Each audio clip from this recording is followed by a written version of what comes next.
মেয়েকে চান করিয়ে দিয়েছি, ঠিক আছে। মেয়ে ওখানে বই পড়বে এখন।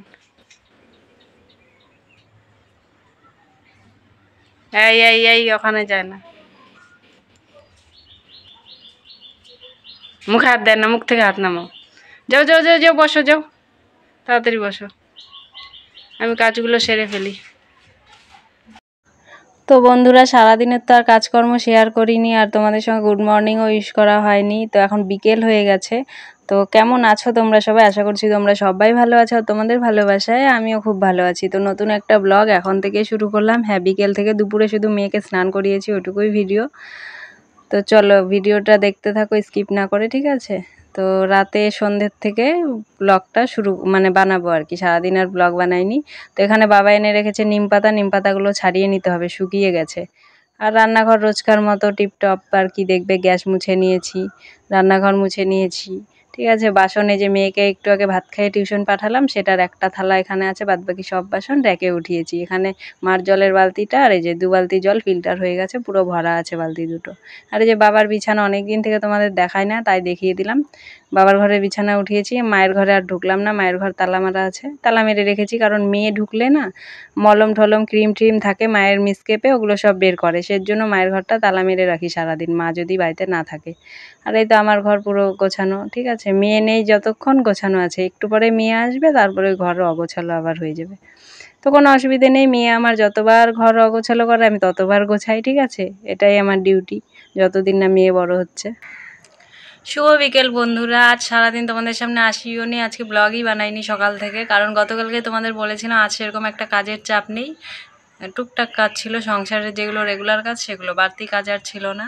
তো কাজ করে নিয়েছি। মেয়ের আজকে স্কুলও বন্ধ ছিল, ছুটি, তো মেয়ে বাড়িতে ছিল, মেয়েকেও স্নান করানো খাওয়ানো 2বার করে, ঠিক আছে।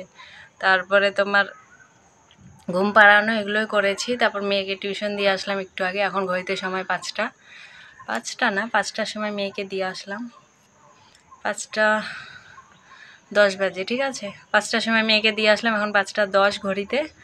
আর আজ হচ্ছে গিয়ে মানডে, মানে সোমবার, আজ হচ্ছে ঈদ। তো সেই জন্য মেয়ের স্কুল নেই, কালকে থেকে আবার মেয়ের স্কুল টিউশন সব শুরু। আজকে টিউশন আছে, তো পড়তে গেছে, 7টার সময় নিয়ে আসবো। আর ঘর বাড়ি সেরকম কাজ ছিল না, আর সেজন্য ভিডিও বানাইনি সকাল থেকে। কাজ টাজ করে একটু রেস্ট নিলাম, ঠিক আছে। আর আজ সকালবেলা খাওয়া দাওয়া হয়েছে তোমার কালকে দেখেছিলে যে মাছ এনেছিল, তো অতগুলো মাছ তো লাগেনি, রাতে 4 পিস লেগেছে, বাবা মা আমি মেয়ে। আর বাদ বাকি 3 পিস মাছ ছিল, ওটা দিয়ে সকালবেলা করেছিল তোমার লাউ দিয়ে মাছের ঝোল আর লাল শাক ভাজি, ঠিক আছে। ওটা দিয়ে সকালে খাওয়া হয়ে গেছে, আর দুপুরে আমি আবার রান্না করে খেয়েছি। আর তোমার হচ্ছে মেয়েকেও এখন মাছের ঝোল ভাত খাইয়ে দিলাম। সকালবেলা ওকে মাছ ভাজা ছিল, ওর মাছটা আর কি, তো মাছ ভাজা দিয়ে ওকে ভাত খাইয়েছি। আর এখন ওকে মাছের ঝোল দিয়ে ভাত খাইয়ে টিউশন পাঠালাম, আর একটু দই দিয়েছি, সকালবেলাও দই খেয়েছে, এখন অল্প দই খেলো, খেয়ে তারপরে গেল। আর আমিও 1 চামচ দই খেলাম ওর ওখান থেকে। দই খেতে ভয়ও লাগে, গলাটা আবার ভার না হয়ে যায়, আমার তো গলার প্রবলেম জানো, কাশির প্রবলেম। আবার যদি দই খেয়ে আবার কাশি শুরু হয়ে যায়, সেই ভয়ে খেতে ইচ্ছে করলেও খাই না। তো মেয়ের বাটির থেকে 1 চামচ খেয়েছি, খেয়ে মেয়েকে দিয়েছি, ঠিক আছে। এই তো আপডেট সারাদিনের কাজকর্ম আর কি। ফ্রি আজকে, বেশি কাজ নেই। এই যে এখন ঘরবাড়ি ক্লিন বিকেলবেলা, আর বিকেলে তো ক্লিনই থাকবে। দুপুর থেকে আমার ঘরবাড়ি ক্লিন, আজকে দুপুরের মধ্যে কাজ হয়ে গেছে 12টা 1টার মধ্যেই, ঠিক আছে। 12টার সময় ভিডিওটা আজকে এডিট করেছি, গতকালকে ব্যালেন্স শেষ হয়ে গেছিলো। তো ব্যালেন্স শেষ হওয়ার পরে আজকে সকালবেলা 10টা 11টার সময় রিচার্জ করলাম, 10টা 11টা কি 10:30টার সময় রিচার্জ করলাম, এদিকে আমার 12টায় ভিডিও দেওয়ার টাইম। তারপরে আমি সকালবেলায় এক্সপোর্ট করেছি ভিডিও, এক্সপোর্ট করে 12টার মধ্যে পাবলিশ করে, তারপর ঘরবাড়ির সমস্ত কাজ করে 1টা 1:30টার মধ্যে মেয়েকে স্নান খাওয়া সব সারিয়ে দিয়ে নিজে আজকে সকালেই আমি স্নান করেছি। সকালে স্নান করে তারপরে সমস্ত কাজ করেছি, ঠিক আছে। জানি আজকে কাজ কম, আগে স্নানটাই সেরে নিয়েছি, সেজন্য। আবার রেশন কবে দিবে জানি না, রেশনের দিন আবার একটা মানে হেকটিক ডে চলবে, প্রচুর চাপ। রেশনে সারাদিন পড়ে থাকতে হবে, কাজ করে যাব, না হয় এসে কাজ করতে হবে। স্নান করে তো আমি রেশনে যাই না, দেখি এবার কি করি। কারণ রেশনে গেলে তারপরে না ধুলো ধুলো লাগে, এসে স্নান না করলে ভালো লাগে না। এই কথাটা তোমাদের এর আগেও বলেছি। তো সেই জন্য আমি রেশন থেকে এসে স্নান করার চেষ্টা করি, স্নান করি। তো দেখি এবার স্নান করেও যেতে পারি, এসেও করতে পারি, কোনো ঠিক নেই, সেটা সেদিনই দেখা যাবে। তো রেশনটা নিয়ে এখন আপাতত চাপে আছি। কালকে থেকে তো মেয়ের স্কুল টিউশন আর ঘরবাড়ির কাজও অনেকটা সামলে নিয়েছি, দুদিন তোমরা দেখলেই। এখন আর বাড়তি কাজ নেই, রোজকার যা কাজ সেটাই। মানে ঠান্ডা চলে যাওয়ার পরে না একটা বাড়তি কাজ থাকে, এই কাঁথা কম্বল ঢোকানো, সোয়েটার ঢোকানো। হ্যাঁ, গরম পড়ে গেছে, অনেক দিন হয়ে গেল, কিন্তু আমি এগুলো কাজ করিনি আর কি, অনেক দিন পড়েই ছিল, তো সেটা কালকেই করলাম। তারপরে এখন সব ক্লিয়ার ফ্রেশ, এখন ভালো লাগে, মনটাও ঝরঝরা লাগে যে না আমার ঘরবাড়ি সব ক্লিন। কারণ কিছুদিন পর থেকে তো আবার শুরু হয়ে যাবে ঝড় বৃষ্টি, তখন আর হবে না এসব কাজ। সেই জন্য এই কয়দিন প্রচুর রোদ দিচ্ছে, কড়কড়া রোদ। আজকেও রোদ দিয়েছে, কালকে যেমন লেপটা আমার সারাদিন রোদে ছিল, ভীষণ রোদ দিয়েছিল, আজকেও প্রচুর রোদ। ঠিক আছে, তো যাই হোক আজকে রোদটা অত কাজে লাগেনি, শুধু স্নানের জামা কাপড়গুলো কেচেছি, মেয়ের, আমার আর মায়ের।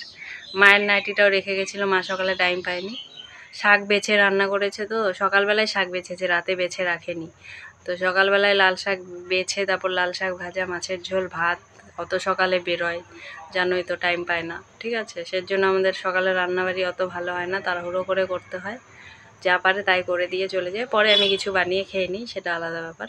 কিন্তু এখন খিদে পাচ্ছে, ভাবছি কিছু বানিয়ে খাবো, কিন্তু আলসি লাগছে, ল্যাথখোর মনে হচ্ছে আর একটু ঘুমোই, কিন্তু এখন ঘুমাবো না, সন্ধে হয়ে যাবে। আর তোমাদের সঙ্গে মনে হয় একটু বেশি বকবক করে ফেলছি না, তোমাদের বোর লাগবে এত বকবক শুনতে। তো চলো পরে আসছি, আবার মেয়েকে নিয়ে আসি তারপরে, ঠিক আছে? চলো। তো বন্ধুরা, তোমাদেরকে বললাম আমার প্রচুর খিদে পেয়ে গেছে, তো ভাবলাম একটু পাস্তা করে নিই, মেয়েকে আনার এখন 1 ঘন্টা টাইম আছে। তো ওখানে পাস্তা সেদ্ধ বসিয়েছি, এখানে পেঁয়াজ কেটে নিয়েছি আর ম্যাগি মশলা নিয়েছি দুটো। ঠিক আছে, তো ঝাল ছাড়া বানাবো প্রথমে, যেহেতু মেয়ে খাবে। মেয়েকে টিউশন থেকে নিয়ে এসে মেয়েকেও দেবো আর আমিও খেয়ে নেবো, সের জন্য আর কি প্রথমে ঝাল ছাড়া বানাবো, তাই আর লঙ্কা কাটিনি, পরে ঝাল অ্যাড করে দেবো মেয়ের জন্য নামিয়ে। ঠিক আছে, তো তাড়াহুড়ো করে করছি, এ দেখো তাড়াহুড়ো করতে গেলে এরকম ফ্যান পড়ে গেছে। তো যাই হোক, এটা এখনই অল্প মুছে নিই। আর রোজ তো গ্যাস মোছা হয়, কাল ভালো করে মুছে নেব, কিন্তু আজকে এরকম হালকা মুছে নিচ্ছি। আমি এর জন্য কাপড়টা সবসময় সামনে রাখি, এই ছোটো কাপড়টা, যাতে ফ্যান ট্যান পড়লে বা তেল ঠেল ছিটকে গেলে আমি সঙ্গে সঙ্গে মুছে নিই, তাহলে গ্যাসটা অতটা নোংরা হয় না, মোছার সময় সুবিধা হয়।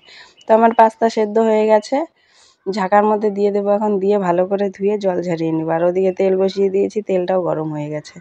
তখন পাস্তাটাকে ধুয়ে ওই গামলাটার মধ্যে জল ঝরাতে দিয়ে দেবো, এদিকে পেঁয়াজ ভাজতে শুরু করে দেবো। ঠিক আছে, তো ওই পাস্তাতে সেরকম কিছুই দেবো না, তোমরা দেখতেই পাচ্ছ, একদম শুধু পেঁয়াজ ভেজে নুন হলুদ দিয়ে ম্যাগি মশলা দিয়ে নামিয়ে নেবো। ঠিক আছে, তোমরা হয়তো ভাবছো এরকম পাস্তা খায়, অনেকে অনেক কিছু দিয়ে খায়, আমি এভাবেই বানাবো এখন, নাহলে মেয়ে খেতে চায় না, তাই খেতে চায়নি, মেয়েকে জোর করে খাওয়ানো হয়েছে, অনেক পটিয়ে পটিয়ে পুরোটা পরে খাইয়েছি। তো এই যে পেঁয়াজ ভাজা হয়ে গেছে, দিয়ে দিলাম পাস্তা, এরপরে দিয়ে দেবো নুন হলুদ দিয়ে একটু নেড়ে চেড়ে ম্যাগি মশলা দিয়ে নেড়ে চেড়ে মেয়ের জন্য আগে নামাবো। ঠিক আছে, এই যে ম্যাগি মশলা দিয়ে দিয়েছি, নুন হলুদ দিয়ে দিয়েছি, দিয়ে নেড়ে চেড়ে নিচ্ছি। তো এরপরে নামিয়ে তারপরে আমি একটু ঝাল অ্যাড করে দেবো। ঠিক আছে, মানে হালকা লঙ্কার গুঁড়ো দিয়ে দেবো। এগুলো খাওয়া আমার বারণ, তোমরা জানোই, তাও খাচ্ছি, কারণ মা সবসময় বলে পাস্তা সেদ্ধ করে খেতে, যেখানে মেয়ের জন্য ঝাল ছাড়া নামিয়ে এই যে আমি একটু লঙ্কার গুঁড়ো অ্যাড করে দিয়েছি। এগুলো ডাক্তার যবে থেকে বলেছে আমার খাওয়া বারণ আর কি, সেদিন থেকে কিন্তু আমি আর খাই না এইসব ভাজা পোড়া, অনেক দিন থেকেই দেখো তোমরা আমি পাস্তা বানাই না। আর মা সবসময় বলে পাস্তা খাবি স্যুপ বানিয়ে খাবি, কিন্তু আমার স্যুপটা অতটা ভালো লাগে না, কিন্তু জোর জবরদস্তি খেতে হয়, তো ফ্রাইটাই বেশি ভালো লাগে। তো এখানে এই যে পাস্তা রেডি, আর দেখো কড়াইটা একদম পরিষ্কার, এখন একটা থালা দিয়ে ঢেকে রেখে দিই, রাতে রান্না হয়ে যাবে, সকালে মেজে নেব। আর এখানে দেখো রান্নাঘরও পুরো ক্লিন, আর পাস্তা করতে করতে আমি বাসনগুলোও মেজে নিয়েছি। ঠিক আছে, আর এটা দিয়ে তো মুছলাম, কালকে ধুয়ে নেব কাপড়টা। তো চলো পাস্তা রেডি, ঝটাপট করে খেয়ে মেয়েকে আনতে যাব। তো বন্ধুরা, চলে গেছিলাম খেয়ে মেয়েকে টিউশন থেকে আনতে, তো নিয়ে এসে তারপরে আর শরীর দিচ্ছিল না, ভিডিও করিনি, ভালো লাগছিল না, শুয়েছিলাম। তারপরে চলে আসলাম রান্নাঘরে, করব হচ্ছে রুটি। এদিকে আটা মেখে নিয়েছি আর ভাত বসিয়ে দিয়েছি, আর দুধ জাল আমার হয়ে গেছে। ঠিক আছে, তো চলো রুটিটা করে। তো বন্ধুরা, গুড মর্নিং। হ্যাঁ, আমি আবার সকালে চলে এসেছি, গতকাল রাতে ভিডিও এন্ড করা হয়নি, এখন ভিডিওটা এক্সপোর্ট করতে গিয়ে দেখছি ভিডিও এন্ড করিনি। ঠিক আছে, এখন 9:13, ঘুম থেকে উঠেছি কিছুক্ষণ হলো, ঘর ঝাড়ু দিয়েছি, একটু রাস্তায় গিয়েছিলাম, এখন যাবো স্নানে, স্নান করে মেয়েকে খাইয়ে স্কুলে নিয়ে যাব, রেডি করাবো। ঠিক আছে, তো ভাবলাম যে ভিডিওটাকে শেষ করতে হবে। গতকাল তো রুটি করেছিলাম, দুধ রুটি, আর হচ্ছে তোমার ভাত করেছিলাম, ভাতের সঙ্গে কোনো সবজি করিনি, এত শরীরটা খারাপ লাগছিল, পেট ফুলেছিল, মানে এই পাস্তা খেয়েছি না, তোমাদের তো বললাম পাস্তা খাওয়া বারণ, পাস্তা খাওয়ার পরে মানে শরীরটা ওরকম খারাপ করছিল, তাই আর রাতে ভালো লাগছিল না, কিছু খাইনি, আমি না খেয়ে ঘুমিয়েছি, কিচ্ছু খাইনি, একটা রুটিও খাইনি। মা বললো একটা রুটি খা বা অল্প দুধ খা, না আমি কিচ্ছু খাইনি। বলছে আমার পেট শুধু ফুলছে, ফুলে আছে, কেমন লাগছে। আর 1 মগ শুধু জল খেয়েছি, মগে করে জল ভরেছি, বোতলে না। মগে জল ভরে 1 মগ জল খেয়েছি, প্রচুর তৃষ্ণা পেয়েছিল। তো 1 মগ জল খেয়ে তারপর ঘুমিয়েছিলাম, ঠিক আছে। তো যাই হোক, আর মেয়ে দুধ খেয়েছিল, মেয়েও রুটি খায়নি, মেয়েও পাস্তা খেয়ে শুধু দুধ খেয়েছে, পরে দুধ খেয়ে ঘুমিয়েছে। আর মা বাবা ওরা খেয়েছে, জানি না ওরা কি কি খেয়েছে, ওরা নিয়ে খেয়েছে। তো আমি শুয়ে পড়েছিলাম, ভিডিও শেষ করিনি। তো চলো আজকের ভিডিওটিকে এখানে এন্ড করছি। ভিডিওটি ভালো লাগলে অবশ্যই লাইক কমেন্ট শেয়ার, আর যারা নতুন প্লিজ চ্যানেলটিকে সাবস্ক্রাইব করে দিও। আর আশা করছি তোমরা সবাই ভালো আছো। তো সবাই ভালো থেকো, সুস্থ থেকো, সাবধানে থেকো। দেখা হচ্ছে আবার নতুন একটা ব্লগের সঙ্গে, ঠিক আছে। ততক্ষণের জন্য টাটা, বাই বাই।